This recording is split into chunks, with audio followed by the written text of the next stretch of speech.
Il-pandemija tal-COVID-19 swit il-ħajja ta' persuna oħra e kif fl-aħħar sigħat tħabbar li mara ta' 88 sena tilfet ħajjita wara li kienet pożittiva għal dan il-virus. B'hekk it-total ta' dawk li mietu minn Marzu tal-2020 issa tela għal 424.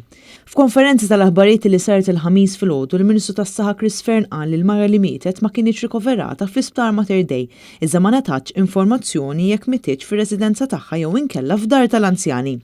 Bħalissa fl-ITU hemm rikoverati 4 persuni fosthom mara tqila, persuna waħda biss hija mlaqma. Bħala total fl-isptar hemm 35 persuna bil-COVID-19. Fl-istess konferenza tal-aħbarijiet ħabbar li fl-aħħar sigħat kien hemm 78 każ ġdid pożittiv fil-waqt illi fiequ iktar minn 200 persuna. B'hekk il-każi attivi issa niżlu għal 1206. Fearn qal li 95% tal-każijiet pożittivi li qed jirreġistra pajjiżna f'dawn l-aħħar ġimgħat huma kawża tal-varjant Indjan, il-bqija tal-każi huma tal-varjant Brażiljan. Sissa 86% tal-popolazzjoni adulta hija mlaqma biż-żewġ dożi. Intant b'seħħ mis-16 ta' Awwissu għal dawk il-persuni kollha li huma mlaqma biż-żewġ dożi il-perjodu ta' kwarantina se jinżel minn 14 il-ġurnata għal 7 ijiem. Però dan ma japplikax għal persuni li jkunu pożittivi u dawk li joqogħdu magħhom fl-istess residenza.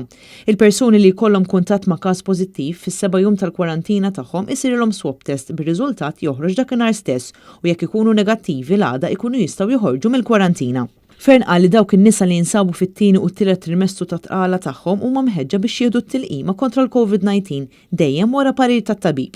Dwar il-booster nitqal li l-awtoritajiet qed iħarsu lejn il-livell tal-immunità u sa issa ma jidhirx li hemm tnaqqis sinifikanti f'dawk li ħadu t-tilqim madwar 6 xhur ilu.